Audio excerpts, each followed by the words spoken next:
나는 적어도 그 전국민 25만 원 정책만큼은 안 했으면 좋겠어. 지역 화폐도 굳이 줄 거면 그냥 돈으로 주지. 지역 화폐는 왜 필요한지 저는 아직도 모르겠는데. 그러니까 공부하시는 지역 화폐는 그 뭐냐 그 지역 경제 활성화잖아. 일리는 있어. 그 예를 들어서 그래요?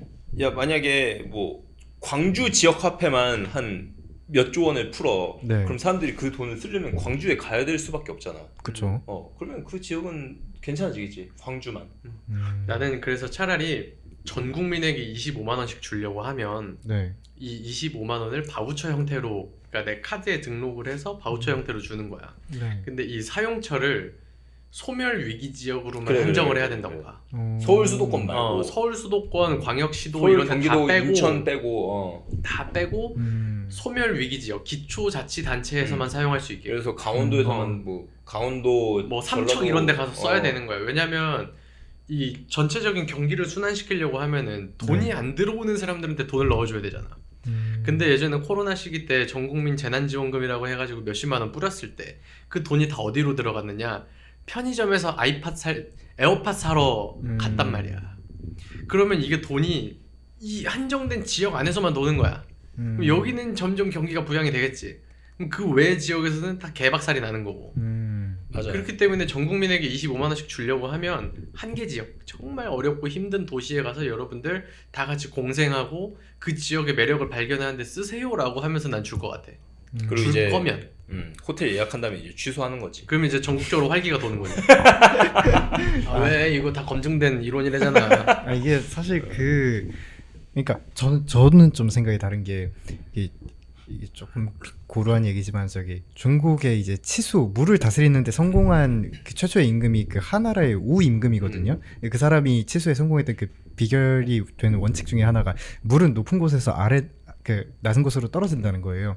그냥 그런 순리에 맡기되 내가 통제하려고 뭐 예를 들면 내가 취약 지역 아니면 좀 외곽에 있는 지역에다가 내가 여기에서만 쓸 수 있는 돈을 풀면은 여기가 좀 사람들이 자연히 모이겠지라고 생각하는 그런 통제를 하려는 시도 자체가 저는 생각지도 못한 부작용을 낳을 확률이 너무 크고 변수들이 너무 많기 때문에, 그렇기 때문에 저는 치수를 하려면은 자연스럽게 시장 원리에 맡기는 게 낫지 않나. 다만 그 시장 원리의 원칙에 맞게끔 제도적으로 도와주는 것, 그 이상으로 뭐 욕심을 내가지고 내가 통제를 하겠다, 컨트롤을 하겠다, 저는 그거 되게 위험하다고 생각합니다. 그러니까 내가 옛날에 호진이랑 그런 얘기 한창 많이 했었어. 지방에 왜 안 내려가느냐. 사람이 있어야지 인프라를 만들지. 근데 그렇죠. 인프라가 없으니까 안 가지. 인프라가 없으니까. 그렇죠.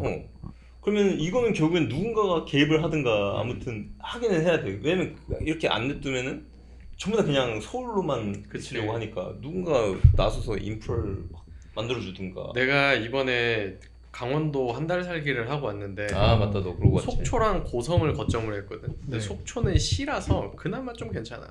속초는 시라서 거기 안에 버거킹, 맥도날드, 다이소, 올리브영, 이마트 뭐 별거 다 있어요. 근데 고성으로 딱 넘어가니까 고성군, 심지어 접경 지역이잖아. 와, 사람이 하나도 안 돌아다녀. 사람이 그냥 없어. 상가는 뭐 있어 그러면은? 읍내를 나가야지 있어. 읍내를 나가면 거기 읍내 군부대에서 휴가 나온 친구들, PC방? 외출 나온 애들을 위한 PC방, 치킨집, 뭐 피자집 요런 정도. 그러니까 군대 없으면 망하는 지역이네. 그러니까 거기에 이제 군청이 고성 군청이 있고 뭐 그 재판소의 출장소 뭐 이런 게 있겠지. 기타 등등 관공서와 군대에서 외출 나온 친구들을 위한 그 조그만큼의 읍내가 있고, 살짝 진짜 시골 동네로 들어가면 말 그대로 동네에 사람이 한 명도 안 돌아다녀. 깜짝 놀랐어. 이렇게까지 정말 한계로 내몰려 있는 도시가 있나 싶을 정도로. 근데 예를 들어서 너가 말했듯이 자연스럽게 위에서 아래로 흐르게끔, 가진 자들이 못 가진 자들에게 흐르게끔, 부유한 동네에서 부유하지 않은 동네를 흐르게끔 자연스럽게 냅두면 이 사람들이 막 이렇게 자연스럽게 돌아다니면서 돈을 쓰겠거니라고 할 수 있는데, 나는 그 선은 이미 넘었다고 생각을 해. 적절한 개입은 필요할 수가 있다.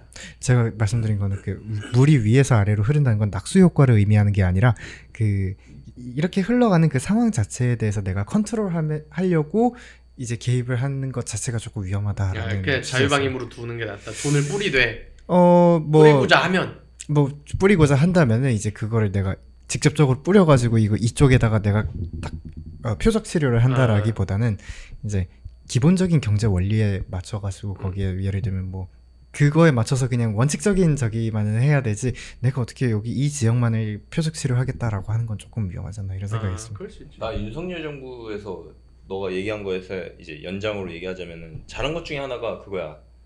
지방은 다주택 허용. 오케이. 나 이거 되게 이해했어. 좋다고 생각하거든. 만약에 지방에 막 아파트 한 1억, 2억짜리 콘도 같은 아파트가 있어. 너 그러면은 내가 돈 좀 있잖아. 그럼 살 것 같아. 이게 다주택 규제를 안 받는다라고 하면은 가끔 가가지고 그냥 콘도처럼 쓰는 거지. 4도 3향 정책이잖아. 그게 뭐야? 일주일에 4일은 서울에서 묵고 3일은 지방에 가서 묵고. 오. 그러니까 금요일에 퇴근하고 내가 월, 화, 수, 목, 금요일까지 일을 해. 네. 금요일에는 저녁에 퇴근을 하고 그대로 속초에 있는 그런 바닷가에 있는 내 별채로 가는 거야. 거기서 금, 토, 일을 지내고 일요일 저녁에 서울로 오는 거지. 서울 그걸 너는 이제 4도 3향 정책이라고 하는데 그래서 그 이후에 뭐라 그러냐 지방에 세컨하우스 사는 사람들이 꽤 많아지긴 했지. 난 좋은 것 같아. 근데 그걸 내가 이번에 가서 봤잖아. 개 유령 도시야. 그렇게 서울 사람들한테 서울 수도권 돈 많은 자본가들한테 지방의 부동산을 구매하면 다주택으로 안 치겠습니다 하고 규제를 풀어버렸잖아. 그럼 그 인기 있는 지역 예를 들어서 강릉, 속초, 그 바닷가 좀 우리 인기 좋잖아. 바닷가에 있는 부동산이 미친놈처럼 올라. 그럼 그 지역에서 실제로 수요하고자 했었던 사람들 내가 완전 시골 그 막 양계장 있는 그런 동네에서 살다가 좀 괜찮은 아파트로 이사 와서 노후를 보내고 싶었다 라고 하시는 분들이 살 수 없는 가격이 형성이 돼버려. 근데 그게 그냥 무작정 내려가는 것보다는 그게 낫지 않나? 지역 활성화에도 아무튼 도움이 되고. 잘 모르겠네. 그 지역의 경제를 박살내는 거라고 생각하는데. 그래도 아무튼 거기서 밥을 먹으려면 그 동네 마트를 가야 되고. 그것도 맞기는 해. 나도 거기 가서 살면서 거기 근처에 있는 이마트 삼겹살 먹고 싶으면은 내가 하나로마트에서 이렇게 돈을 많이 쓴 적이 처음이야. 살면서. 속초에서. 동네 하나로마트. 동네 이름도 기억이 안 나는 육개장집에서 막 돈을 몇만 원씩 쓰고 막 이게 태어나 처음이야. 그러니까 그 원주민들한테는 그 동네 땅값이 오르는 게 부작용일 수는 있지만은 결과적으로 보면은 좀 낫지 않을까. 양양 같은 경우에도 그 막 젊은 놈들 막 이렇게 힙스터들 막 와가지고 놀고 막 헌팅하고 하지만은 그들 입장에서는 아무튼 장사도 잘 되고 자기네들 집값도 좀 오르고 좀 좋지 않았을까? 집값이 오르는 건 좋은 게 아닙니다. 팔려야지 좋은 거기 때문에. 팔면 되잖아. 안 팔리지. 안 팔리면 집값이 안 오르잖아. 거품이니까요. 거품만 끼는 중인 거니까. 지금 격리단계 망한 이유가 그거잖아. 거품만 존나게 껴가지고 집값은 막 이만큼 올려놓고 월세 막 이만큼 올려놨는데 나 근데 안 들어오고 집값은 올라갔어. 왜냐면 그 여기 이 상권에 대한 감정평가액이 올라가니까 그치. 네가 가지고 있는 이 2층짜리 상가는 가치가 이만큼이 된다 라고 하면 그 공시지가를 바탕으로 해가지고서 종부세를 때린단 말이야. 근데 월세도 같이 올라갔잖아. 사람들이 안 들어와. 그럼 나는 월세를 받지도 못하는데 이만큼 올라간 세금을 감내를 해야 되고 팔고 싶은데 아무도 안 사줘. 그럼 그 동네 자체가 다 죽어버린단 말이야. 근데 그거를 이 주거용 부동산에다 대입을 했을 때 내가 평생 여기 살고자 해가지고 아파트를 산 사람이 있고 아니면 하루 이틀 왔다 갔다 하면서 살 거야. 근데 이만큼 비싼 돈을 주고 샀어. 경쟁이 붙었으니까. 그러면 실거주를 위한 사람들 입장에서는 아니 나는 이만큼 목표치를 두고선 평생 돈을 모아왔는데 왜 갑자기 서울 사람들이 들어와서 이만큼 끌어올려놓냐. 난 아직 사지를 못했냐. 산 사람 입장에서도 나는 이만큼 올라버리니까 갑자기 내야 될 돈이 많아요. 갚아야 될 돈도 많아지고 팔리지도 않아요. 그런 상황이 벌어진다는 거지. 내가 봤을 때 장기적으로 한 10년 20년 봤을 때. 근데 굳이 중소도시를 이런 말은 좀 위험하지만 중소도시를 굳이 살려야 돼요? 저는 한 5대 메가시티 만들어가지고 거기에다가면 이제 왜냐면 저희 국토 자체가 다 1일 생활권이기도 하고 한데 그냥 주요 이제 메가시티를 5개 정도 만들어가지고 거기에다 집중적으로 하면 되지 굳이 이걸 다 활용하겠다는 굳이 할 필요가 있을까 저는 생각도 들더라고요. 내가 이거 석사 논문에다 쓰려다가 빠꾸 먹었는데 박사를 하게 되면 아마 박사 논문 그걸로 쓸 거거든. 네. 전 국토의 광역화. 네네네. 2000 몇 년도에 나왔었던 이론 중에 하나가 네. 전 국토가 지금 250 몇 개의 지방자치단체로 나눠져 있어요. 기초 포함해서. 네.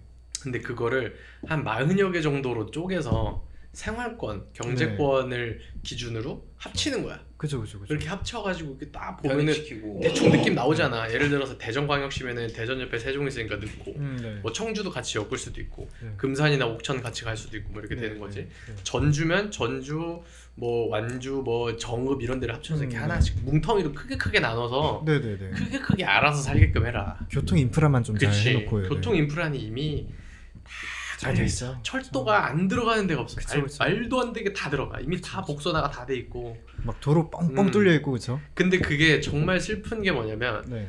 도로가 뻥뻥 뚫려 있고 철도가 너무나도 잘 되어 있기 때문에 수도권 일극화가 발생하는 거야. 오기가 너무 쉬워. 좀만 더 가면 그쪽이니까요. 내가 부산 사람이야. 근데 부산에서 나고 자라가지고 대학교까지 다 나왔어. 네. 근데 다른 지역을 안 가고 부산에 있으려고 했어. 근데 네. KTX 타면 2시간 반, 3시간이면 가네? 서울 가서 살까? 가 되는 거지. 그게 너무 철도를 아름답게 깔아놓으셔가지고. 이게 제가 그 포항에 한번 국내에 간 적이 있었는데 여기 도로가 뭐 잘 돼 있어요. 막 다 뚫려 있고 막 깐지 얼마 안 돼 보여요 도로도. 근데 가로등이 별로 없어요. 그러니까 좀 외곽으로 가니까 너무 어두워요. 제가 하이빔을 켜고 달렸는데도 중간에 뭐 튀어나올까봐 조마조마하면서 갔어요. 이게 진짜 하이빔을 켜도 앞에 가시거리가 확보가 안 돼요. 제가 가로등이 그렇게 중요한지 그때 처음 알았습니다. 동네가 너무 그냥 자체로 너무 깜깜하구나 그냥. 네 맞아요. 기본적으로. 네네. 왜냐면 그 반사될 건물이 없기 때문에. 맞아요. 이 건물도 빛이 없고. 그냥 쫙 가서 너한테 흡수되는 거야. 그러니까 안 보이지. 안 맞아요. 보여. 산 안 있고 보여. 막 이렇게. 도로 말고는 안 보이지. 그렇지. 저는 하이빔이 되게 비매너라고 생각했는데 하이빔을 켜도 앞에 그 확보되는 거리가 별로 없는 거예요. 걸어서 가야겠네. 차 이렇게 옆에다 이렇게 뒤로 놓고 같이 걸어서 가야겠네. 하여튼간에 이게 뭐 지방 분권까지 얘기가 와서 그렇지만 나는 이 정치인 선생님들이 얘기하는 지방 분권이네 뭐 전국토 균형 발전이네 이런 얘기하는 거 내가 제일 싫어하는 말이 전국토 균형 발전이거든. 전국토가 어떻게 균형적으로 발전을 하냐고. 그쵸. 내가 헬스장을 다닌다고 쳐봐. 내가 가가지고 운동을 막 해. 네. 데드리프트도 하고 뭐 스쿼트도 하고 다 해. 근데 그렇다고 해서 내 온몸의 근육이 균형 발전하냐고. 균형 그게 발전하냐고? 내가 온몸을 균형 발전을 하려고 아무리 노력을 해도 안 되는 거야. 그쵸. 그 일정한 스팟만 되는 거고. 내가 몸에 다이어트를 하려고 해도 뱃살만 빼고 싶다 했을 때 안 되는 것처럼 그쵸. 내가 이 모든 걸 이렇게 하려는 게 안 되거든. 그쵸. 그 경제도 똑같단 말이야. 전국토를 어떻게 균형적으로 발전을 해. 누군가가 성장을 하면 누군가는 죽어가는 게 당연한 건데 그럼 죽어가는 사람이 안타깝지 않도록 네 얘기처럼 그 옆에 붙어있는 대도시랑 함께 가도록 만들어줘야 된다는 거지. 그쵸. 지금은 서울이랑 경기도만 살고 있으니까